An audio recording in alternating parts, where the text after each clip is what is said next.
Thoughts on why you should buy an R53 Cooper. Let me preface this video and say maybe you shouldn't. If you watch my last couple videos, and actually I have a previous series on a black Cooper S that I had a couple years back, you will know that this is a platform you should not get into if you are not ready for adventure. And I mean the good kind of adventure, and I mean the bad kind of adventure. This is a platform that there aren't many of these left, the supercharged first gen Mini. And there's a reason for that. They are, if not cared for, pretty unreliable. And they have a lot of common issues that can go wrong, especially the pre-facelift models, which were the 2002 through 2004-ish, I think. 2005 and 6 is when they got, a lot of things fixed and issues buttoned up.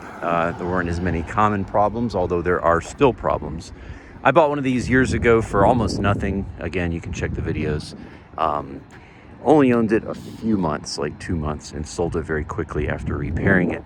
Loved the car, and I said to myself, if I can ever find a nice one that's been loved, I'm gonna buy it.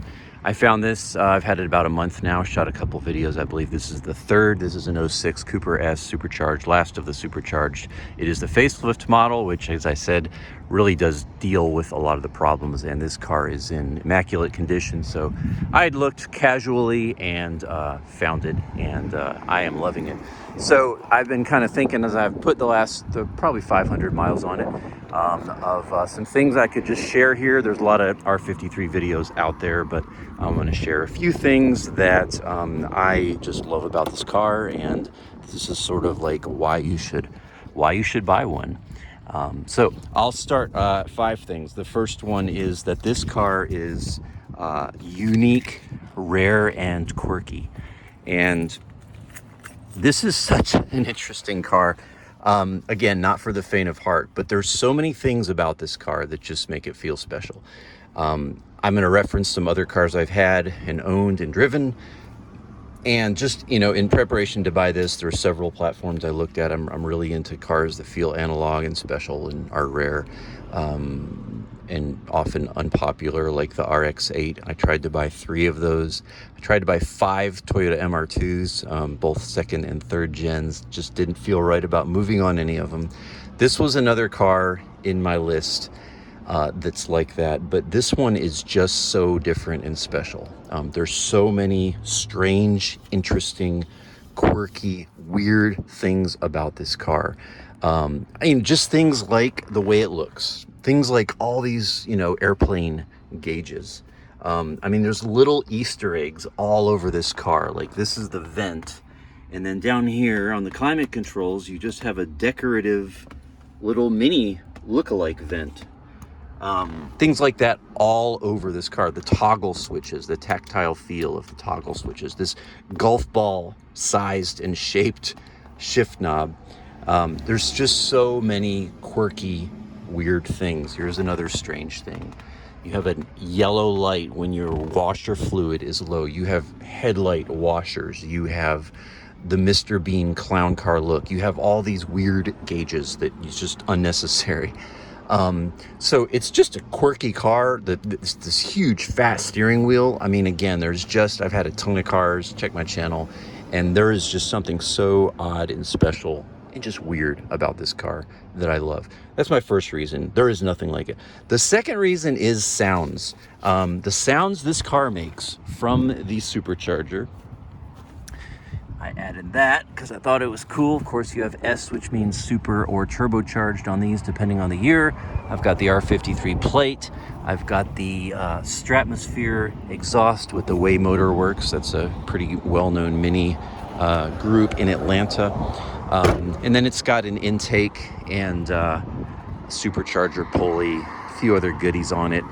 But the sounds this car makes, and at the end of this video, I'll just do a drive, and you'll just hear it from inside the car. There's, again, I keep saying this, nothing like it, but this car, the supercharger whine, it's truly a unique experience. And then this car is tuned such that anytime you come off the throttle, it doesn't matter where you are, it doesn't matter what gear you're in. Anytime you come off the throttle, there is pop, pop, pop, pop, pop from the exhaust. And I'll demonstrate that again in a moment. But the sounds this car makes, I just, you know, I've had a highly modified 300 wheel horsepower Fiesta ST, a bunch of Preludes, CRX, some really classic Hondas, some other really great handling vehicles. Nothing exotic, but, you know, everyman cars that everybody can afford. And the sounds this car makes, it's just like, there's nothing else like it. So it's very special in that way. Third thing is features. Third reason I love this car and why you should buy one is features. This car has so many interesting features. It is a BMW. It's BMW owns Mini, if I understand it correctly. So you get a lot of really great features in the car. I was kind of not expecting. Now, a lot of these in this car are options. This car is heavily optioned, so that's part of the reason it has the features it does. But you know, just really cool things all throughout this car. Little features. I mean, this one has the dual heated seats. It has not only front fog lights, but rear fog lights. It has an LSD. This Harman Kardon sound system is among the best I've ever had in any car. It is such a great as a subwoofer in the back. And it is so crisp, so just very clean, but really great bass tone. Just an amazing sound system, and it is really nice because it drowns out some of the rattles that these cars have. This has the chrono pack, which is, you know, all these gauges. Again, you have oil pressure, you have oil temperature. Is it too much? Maybe, but it's just cool with all these gauges. You know, passengers are looking like, what in the world's all that? You know, what car has oil pressure and oil temperature these days? Hardly any. The dual sunroof. We've got the dual sunroof, and again, just features, options. This car, another really cool thing I discovered at night is when you crank the car up at night, for the first few seconds, it actually has a backlight in the two door handle, the openers here, which is just a neat feature that is very uncommon. I've never had an older car that had a backlight. So lots of really neat features, just, really, really special things, that just a lot of cars don't have. Fourth thing is the handling, and I'll go outside again for this. The handling in this car is just, there's nothing else it's just unique. This car is lowered. It has strut bars. It has a rear sway bar. So it's got some mods, but I've driven a stock one. My previous one was stock. And, at that time, the reason this channel has a lot of subscribers is because I had a ton of Fiesta ST content, highly modified, probably one of the nicer STs out there. And I did all the power mods, all the suspension mods, and that is a great car stock, and it was a great car modified. And then I bought one of these, my R53 S, not this car, but it was a stock one. And I drove it next to my highly modified, almost track car ST, and this car just felt better. It just felt more connected. It felt more analog. It's not, it is throttle by wire, but still, it just felt better. And I was kind of mad because I had about $25,000 in that ST. I bought it almost new, and I did a lot of mods to it. And I bought that Cooper, if you remember from that video, it was about $125 is what it ended up costing me. And so I'm driving this $100 Cooper that was beat to death, and next to my $25,000 Fiesta ST, and the Cooper just felt better. And thinking, what in the heck? Who made this thing? But it really is that special, and just the handling of this car. Everyone says it handles like rails. Again, I've just driven a lot of cars, highly modified MR2s, both generations, or the second, third gen. A lot of Hondas. It's just some great cars, and the Cooper just stands out. It stands out in its handling. It is so composed. The steering is so heavy in a good way. That fat steering wheel helps with that feel, but it's just so tight. And the confidence this car has is it's beautiful. So 4 reasons. 5th reason, and I'll just say this and end with a little quick test drive, is just the looks. I got my favorite color, this gray. It's actually called dark silver. They make a gray that's darker than this, but this looks like gray to me. I love this color. If I had to pick any color, this would be the one. The green, to me, they're kind of boring. Everyone loves the green, but I think this car is just beautiful. It's unique. You don't see anything that looks like this. And just classic. The way the wheels are so far front and forward, so close to the bumpers, and the wheelbase the way it is. I think it's a gorgeous car, gorgeous color. I love the black top, the stripes, the hood stripes, of course the hood scoop. You know, it's kind of girly, I guess I can say that, but like it's also kind of like tough looking, you know. When these first came out, a lot of women bought them. I read that, and but you know, kind of since then, kind of like the Miata, I think guys have kind of gotten over it and said, you know, is it a cute car? Yes, it is a cute car, but it's amazing, and I'm not ashamed to drive it. Do a test drive.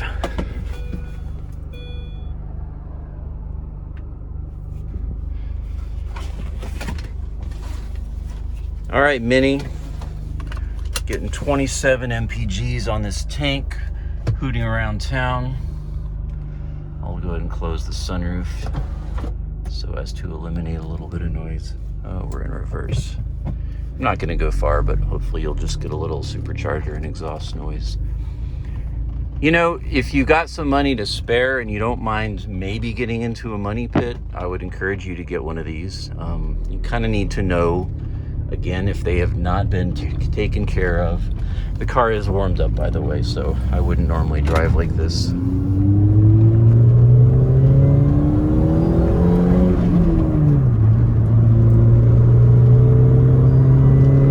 If it was cold, I'll do a pull for you.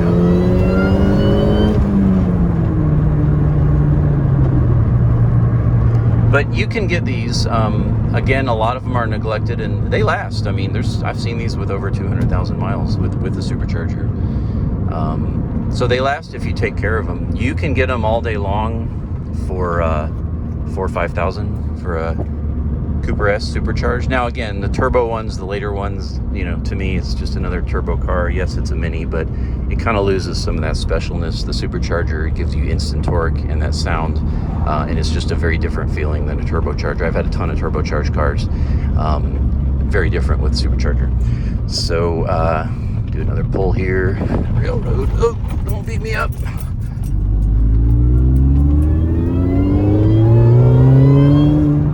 And I am not flooring it just because I'm here on a road that's got stop sign coming up, but you get an idea of the sound.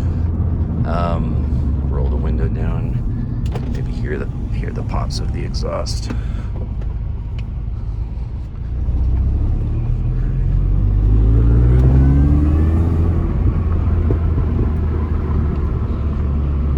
So yeah, you can get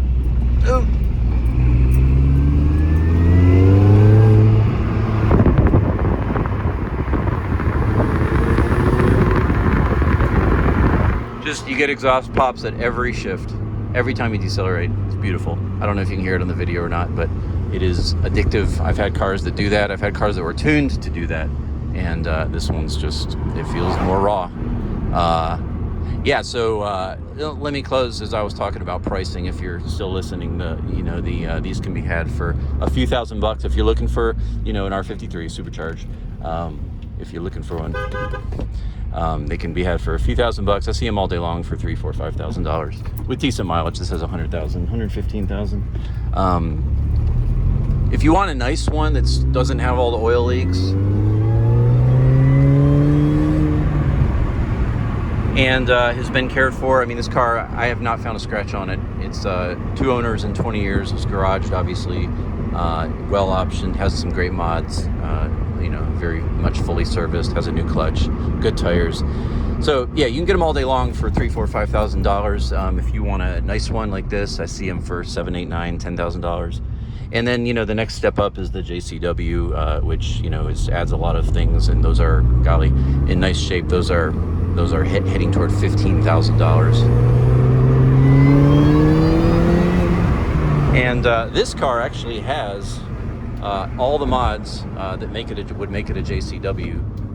Just about. I mean, it's got The suspension, in fact, if not even better than a JCW, it's got suspension setup. It's got the supercharger pulley. You can do an engine tune that gives it the similar torque and horsepower. So it's really easy for a few $1,000s to get yourself into JCW performance. You just don't have that badge, and it's not worth as much. But I would argue for half the price, you can get a very nice, well-modified R53 Cooper S that's going to have comparable, if not better, performance than John Cooper Works, and save yourself some money. So yeah, that concludes this little test drive and 5 things I love why you should buy one. Hope this was enjoyable for you. I love this car. Fingers crossed it won't have any problems, but I'm driving it like I stole it, and really am enjoying this car much more than a lot of cars I've owned. I'm glad I took the risk and got another one. Hey, thanks for watching. Peace. Love your thoughts. Love it, hate it. Tell me what you think, and God bless you. Take care.